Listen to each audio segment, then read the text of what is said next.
अस्सलाम वालेकुम।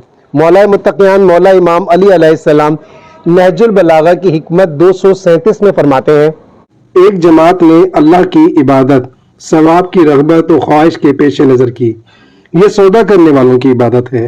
और एक जमात ने खौफ की वजह से उसकी इबादत की, ये गुलामों की इबादत है। और एक जमात ने अज़्म शुक्र और सिपास गुजारी उसकी इबादत की, ये आज़ादों की इबादत है। आप अलैहिस्सलाम यहाँ पर 3 किस्म के गिरोहों का जिक्र करते हैं। एक गिरोह वो है कि जो उस परवरदिगार की इबादत किसी अजर की, किसी सवाब के लालच में करता है। वो चाहता है कि मैं उसकी इबादत करूं और वो मुझे इसके बदले में सवाब दे, मुझे अजर दे, मुझे उसको कोई जन्नत दे, मुझे इस दुनिया में कोई मकाम दे, मुझे कोई शोहरत दे, कुछ भी दे, लेकिन वो इस दुनिया में इस परवरदिगार से किसी न किसी लालच में उसकी इबादत करता है। इस इबादत करने को मौला ने नाम दिया है कि ये एक सौदा है कि कुछ दे और कुछ ले के लिए जो खरीदो फरोख्त जैसे की जाती है, इस तरह से ये सौदागरी हो रही है।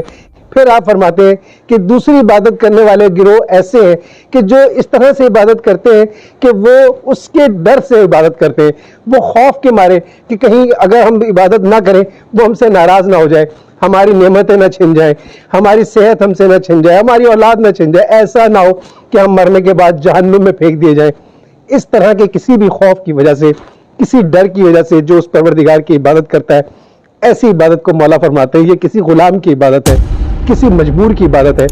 फिर आप अलैहिस्सलाम फरमाते हैं कि तीसरे किस्म का गिरोह वो है कि जो उस परवरदिगार की दी हुई नेमतें जो हमारे पास है उनके शुक्राने के तौर पर, एहसान मंदी के तौर पर उसके सामने झुकता है, उसकी इबादत करता है, ये समझ करके वो इस लायक है कि उसकी इबादत की जाए। जिसने ये कायनात खल्क की, जिसने ज़माने को, वक्त को खल्क किया, वो इस लायक है कि उसकी इबादत की जाए। जिसने हमें इस दुनिया में भेजा, हमें खल्क किया, हमें दुनिया की हर नेमत दी, इसके शुक्राने के तौर पर जो उसकी परवरदिगार की इबादत करता है, ये है एक आज़ाद शख्स की इबादत।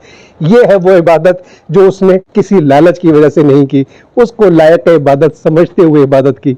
ये है सही इबादत का रंग। हमें भी कोशिश यही करनी चाहिए कि उस परवरदिगार को लायक इबादत समझते हुए, अपने ऊपर जो उसके एहसानात हैं उसको मानते हुए, उसके शुक्राने के तौर पर उसकी इबादत करें, तो इबादत का रंग ही कुछ और है, उसका मज़ा ही कुछ और है। शुक्रिया।